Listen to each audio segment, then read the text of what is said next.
सा गरजे हम, सावन सा बरसे हम, सूरज सा चमके हम, स्कूल चले हम, स्कूल चले हम।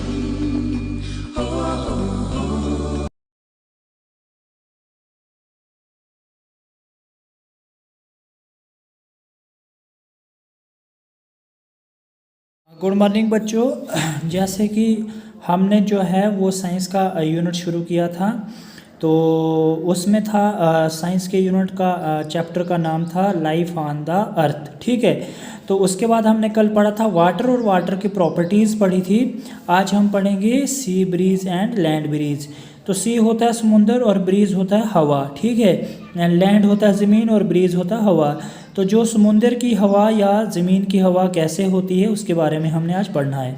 The sea breeze and land breeze are due to slow heating and cooling of water as compare to the land.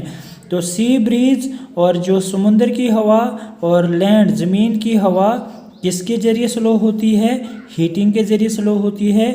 और जब वाटर काफ़ी ठंडा होता है, कूल होता है, उसके ज़रिए जो है वो स्लो होती है as compare to the land. ज़मीन को कंपेयर अगर करें तो ज़मीन पे जो पानी और जो हीट होता है उसकी जो हवा बहुत स्लो होती है। ठीक है, उसके बाद हम आगे पढ़ेंगे Venus is called the evening star. Venus को हम क्या कहते हैं?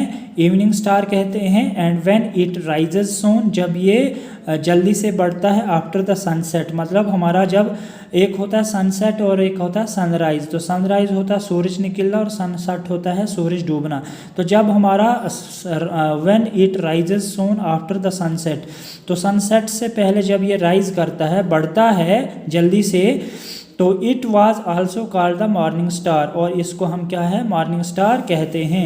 When it rises before down, और जब ये मतलब चढ़ने से पहले ही मतलब डाउन हो जाता है तो उसको हम मॉर्निंग स्टार कहते हैं।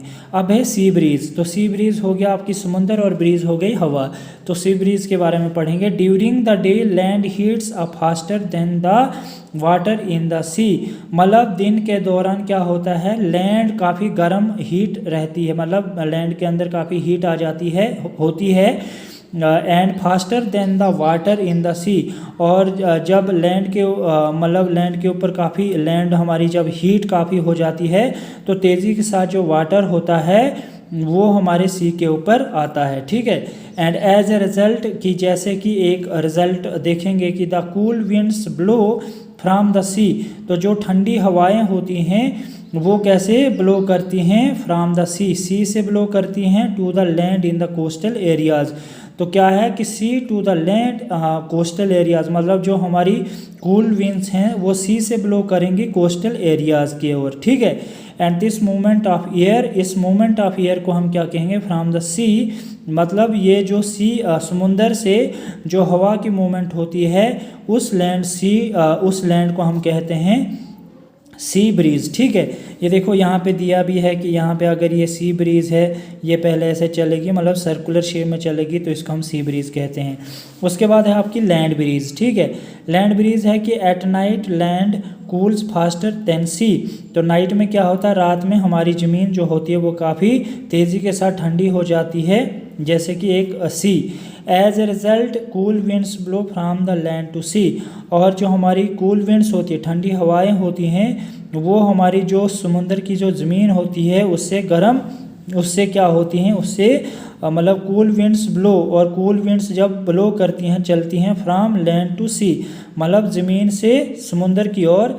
This movement of cool air, और उस जो कूल एयर होती है, मतलब ठंडी हवा को क्या कहते हैं? उसकी जब मूवमेंट होती है लैंड से सी की ओर तो उसको हम लैंड ब्रीज कहते हैं। It is due to the sea breeze and the land breeze, तो ये किसके कारण होता है? सी ब्रीज और लैंड ब्रीज क्या होता है? That the temperature in the coastal areas is neither too hot और नॉट टू कोल्ड। तो जो आपके कोस्टल एरियाज़ वगैरह होते हैं उनमें जो टेम्परेचर ना ही गर्म होना चाहिए और ना ही ठंडा होना चाहिए, ये जो है वो मॉडरेट टेम्परेचर होना चाहिए, ठीक है। उसके बाद हम पढ़ेंगे earth and the solar system, ठीक है। ज़मीन और सोलर सिस्टम के बारे में पढ़ेंगे। We know that the earth revolves around the sun and in its orbit. हम जानते हैं कि जो हमारी ज़मीन है वो सन के इर्द गिर्द रिवॉल्व करती है, मतलब घूमती है, ठीक है। इन द ऑर्बिट, ऑर्बिट होता है सर्कुलर शेप में, ठीक है, गोल शेप में घूमती है। 7 other planets also revolve around the sun. तो 7 हमारे प्लैनेट जो हैं वो उस सन के साथ रिवॉल्व करते हैं, घूमते हैं। We also know that the earth has 1 moon. हम सभी जानते हैं कि जो ज़मीन है उसका एक ही चांद है। The moon revolves around the earth. और जो चांद होता है वो ज़मीन के इर्द गिर्द चलता है। And most of the other planet also have moons which revolve around them. And most of the other planet, ज़्यादातर जो प्लैनेट होंगे आल्सो हैव मून्स, और वो भी क्या होंगे, चांद होंगे। And which revolve around them, और वो भी उसके आसपास घूमते हैं। The diameter of the central star son of the solar system is. तो जो हमारा सेंट्रल स्टार जिसको हम सन कहते हैं उसका डायमीटर कितना है, उसका डायमीटर है 13,92,000 किलोमीटर, मतलब इतना उसका डायमीटर है, ठीक है, सेंट्रल स्टार का। The sun, the 8 planets, their moons and other heavenly bodies like asteroids, comets and meteoroids from the solar system। तो सन, 8 planets, moons और बहुत सारी हैवी बॉडीज़ जैसे कि एस्ट्रॉइड्स, कॉमेट्स, आपके मेट्रॉइड, ठीक है, और सोलर सिस्टम से मतलब सोलर सिस्टम के से होते हैं, मतलब उससे रिवॉल्व करते हैं। The sun is at the centre of the solar system. The sun is at, जो सूरज होता है वो सोलर सिस्टम सेंटर में होता है, और उसके इर्द गिर्द हमारे प्लैनेट्स होते हैं, हमारा मून होता है, हमारे एस्ट्रॉइड्स होते हैं, कॉमेट्स होते हैं, ठीक है, सोलर सिस्टम की बात कर रहा हूँ मैं। It keeps all the planets in definite orbits by the balance gravitational force. और it keeps all the planets, तो ये क्या है कि सारे प्लैनेट को एक डेफिनेट ऑर्बिट में मतलब रखता है, डेफिनेट सर्कुलर इसमें रखता है कि एक सर्कुलर शेप में रखता है by the distance of gravitational. तो ग्रेविटेशनल फोर्स का जो बैलेंस होता है bye the balance of the gravitational force, मतलब जो हमारा प्लैनेट है वो प्लैनेट, जितने भी प्लैनेट हैं तो इनके जो डेफिनेट ऑर्बिट हैं वो एक बैलेंस ग्रेविटेशनल फोर्स के ज़रिए करता है। मींस का इसका मतलब है कि जब भी वो सन के साथ रिवॉल्व करते हैं तो वो डिफरेंट बैलेंस लेके चलते हैं, ठीक है। और ऑर्बिट का मतलब होता है सर्कुलर मोशन में वो राउंड करते हैं, रिवॉल्व होते हैं।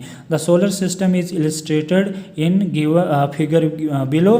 तो ये जो सोलर सिस्टम है हमने नीचे आपको दिखाया है कि ये आ गया आपका सन और ये आ गया आपके प्लैनेट्स जो कि सन के आसपास जो है वो रिवॉल्व कर रहे हैं। The 8 planets of our solar system in order their distance from the sun are. तो हमारे 8 प्लैनेट्स क्या हैं कि 8 प्लैनेट जो हैं हमारे solar system in order their distance, और उनका जो डिस्टेंस है वो सन से अपना अपना अलग अलग डिस्टेंस है। जैसे मरकरी नियरेस्ट है, मरकरी सबसे नज़दीक रहता है सन के, Venus, Earth, Mars, Jupiter, Saturn, Uranus and Neptune, ठीक है। तो ये जितने भी हमारे प्लैनेट्स हैं इनका अलग अलग डिस्टेंस है, ठीक है। जैसे मरकरी सबसे नज़दीक है और उसके अर्थ का अलग होगा, जुपिटर का अलग डिस्टेंस होगा, सैटर्न का अलग होगा, तो ये जितने भी प्लैनेट्स हैं सबका अलग अलग डिस्टेंस होगा, ठीक है। तो कल हम इसके आगे पढ़ेंगे कि ये वेनस, अर्थ, मार्स, जुपिटर क्या होते हैं, है ना, ये कितना मतलब कितने चक्कर लगाते हैं सन के, तो ये हम कल पढ़ेंगे। और ये मैं जो मैंने आपको पढ़ाया है इसका आप अच्छे से होमवर्क करोगे और मेरे व्हाट्सएप नंबर पर सेंड करोगे। और आपको कहीं डिफ़िकल्टी या आपको कोई क्वेश्चन पूछना होगा या कुछ प्रॉब्लम आती होगी पढ़ने में, तो आप मेरे व्हाट्सएप नंबर पर कमेंट करना या मुझे कॉन्टैक्ट भी कर सकते हो। और तब तक के लिए अपना ध्यान रखना। Thank you so much.